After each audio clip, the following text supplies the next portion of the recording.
La entrevista a la carta, en diálogo directo con los protagonistas de los hechos. Nos acompaña a esta hora la ministra de Educación, María Brown. Ministra, ¿cómo está? Muy buenas tardes, siempre es un gusto. Por favor, ayúdenos encendiendo el micro que todavía lo tiene apagado. Muchísimas gracias. ¿Sí? Disculpa, perdona, sí, buenos días y muchas gracias por el espacio. Buenas tardes ya. Buenas tardes, sí. Ha habido un poco de confusión luego de la rueda de prensa que se dio el día de ayer sobre esta digamos, reorganización de la ingreso a clases presenciales, ¿no? Hay mucha gente que se quedó con la duda. Ahora ya estamos clarísimos cómo va a ser, hay una reprogramación, pero muchos se preguntan qué va a suceder con los estudiantes de bachillerato que iniciaron clases presenciales justamente en noviembre, recién. Muchas gracias. Efectivamente, la medida básicamente lo que hace es que volvamos a la presencialidad, pero que todavía guardemos el distanciamiento social. Si ustedes recuerdan, en esta nueva fase que habíamos planteado con el avance de la vacunación, previo a conocer sobre la variante Omicron, era que ya no se considere el tema del espacio físico como un requerimiento para la aprobación del retorno a la presencialidad. Esto lo que hace es que precisamente flexibilicemos esas medidas de bioseguridad, en absoluta coherencia con lo que plantea el COE Nacional de cómo deberemos desenvolvernos como ciudadanía en todos los espacios, manteniendo ese distanciamiento social. Debemos en educación considerar esa misma recomendación, mantener el distanciamiento social. Esto no quiere decir que la presencialidad hoy sea más insegura que antes. Al contrario, tenemos más estudiantes vacunados, y si tenemos un espacio físico de 2.25 metros cuadrados por estudiante, la institución educativa podría llegar inclusive a un aforo completo, pero siempre guardando esa distancia con su plan de continuidad educativa. A la fecha, tenemos ya 10.680 instituciones educativas, del 66% de instituciones educativas que ya tienen la presencialidad. Y los estudiantes de bachillerato que iniciaron el 22, al haber sido ellos quienes ya tenían también un mayor nivel de vacunación, hemos determinado que mantengan esa presencialidad en aforos al 100%, en la ruralidad y en algunos bachilleratos técnicos, que son los bachilleratos técnicos en las áreas de servicios y las áreas vinculadas a las tecnologías de información y comunicación, que son aquellas en donde tenemos un mayor número de estudiantes y que existen aulas con un número superior a 40 estudiantes por grupo, se haga un uso alternado de las instalaciones para que ellos también puedan guardar ese distanciamiento. Okay. Estas medidas lo único que buscan es mantener ese distanciamiento. Ahora, solamente para quedarnos bien claros, ¿se va a mantener la modalidad presencial para los estudiantes que ya están ahora asistiendo a clases? Así es, en el 100% de las instituciones educativas que tienen un plan de continuidad aprobado con presencialidad, esos estudiantes seguirán en presencialidad, siguen manteniendo las mismas medidas anteriores, sigue siendo absolutamente seguro, y de hecho nosotros buscamos incentivar que sean más las instituciones educativas que sigan solicitando el uso progresivo de las instalaciones de manera presencial, porque recordemos que ese protocolo del uso de la mascarilla, el distanciamiento y las medidas de lavado de manos y limpieza son absolutamente seguras, y que tenemos índices de contagio de menos del 0,005% en las instituciones educativas del país.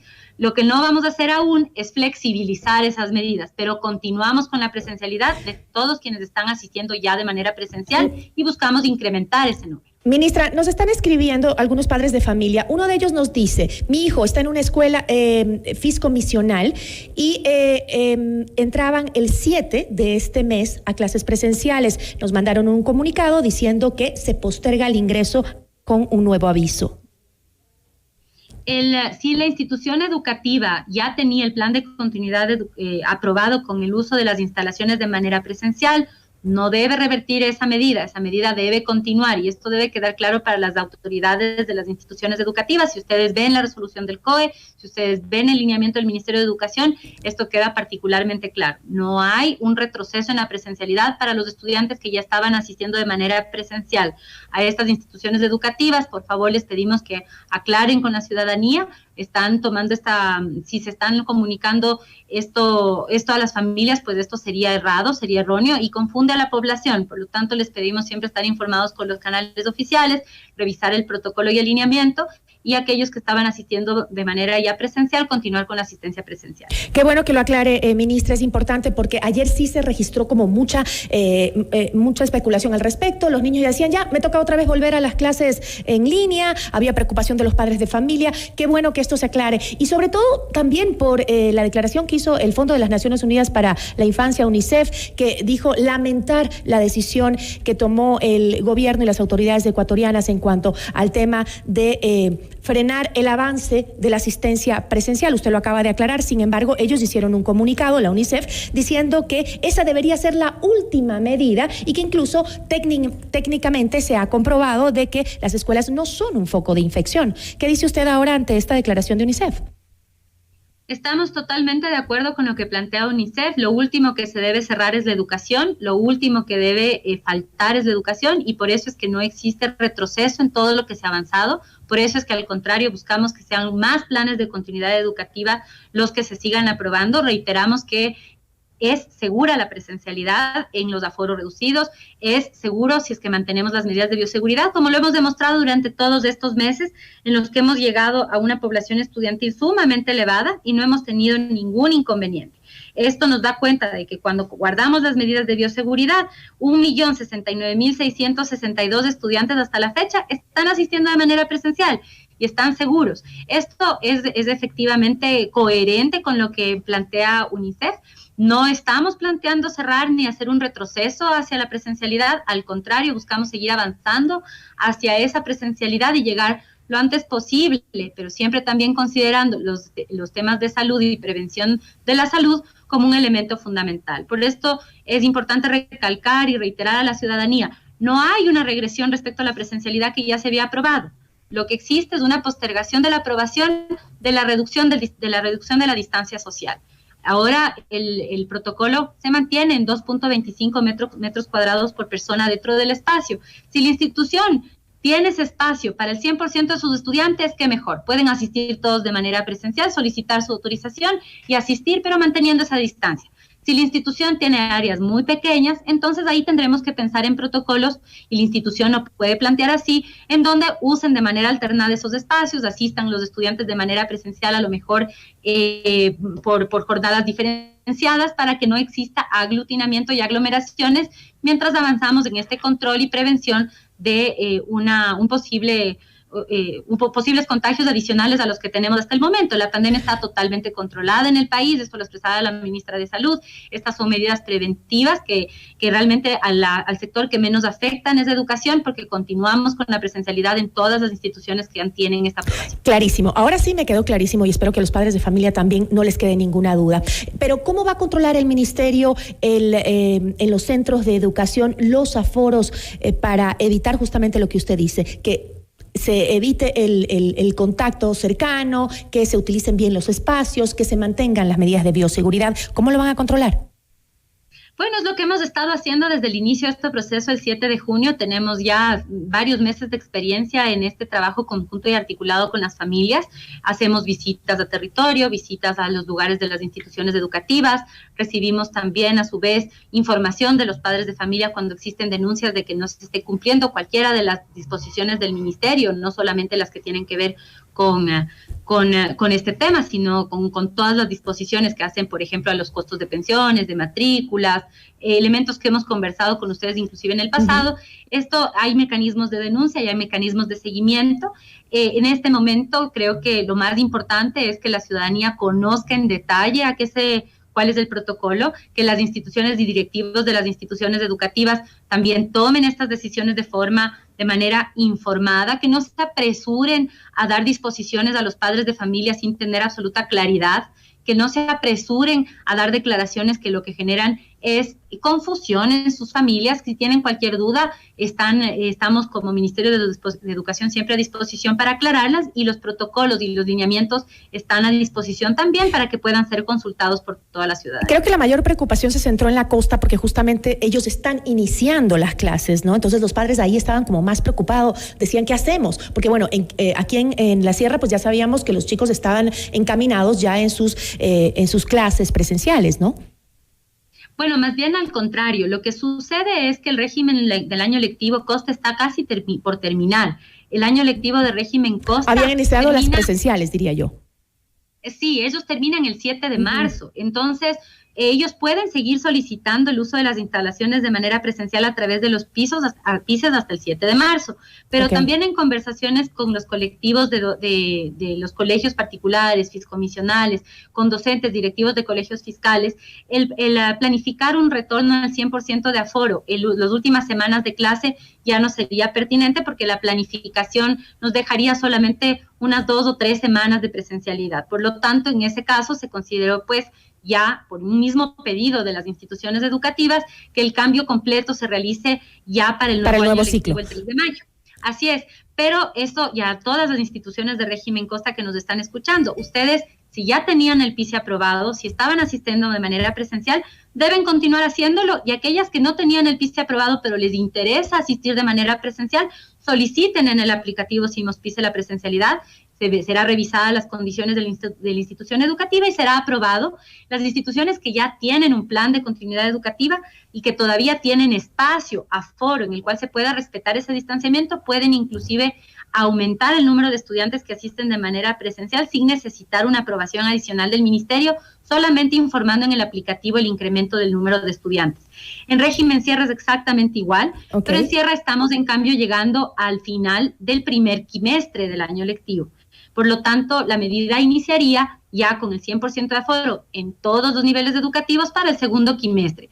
Esto es lo que ayuda a los docentes, a los estudiantes, también a las familias y sobre todo a los rectores, es que puedan tener una planificación con anticipación, sobre todo considerando que al haber habido un movimiento de la fecha del 6 de diciembre, que estaba pues a la vuelta de la esquina para los niños de los grupos de estudiantes de básica superior y bachillerato, esto nos facilita pues la planificación a las instituciones educativas. Ahora, usted ha dicho que se tienen que revisar las medidas de bioseguridad y ver que cada establecimiento educativo pues tenga las facilidades para poder mantener el distanciamiento. Por ejemplo, si no lo tienen que dividir a los estudiantes, digamos, para que vayan en diferentes días y puedan mantener ese distanciamiento en el espacio físico que tengan en las escuelas, ¿no?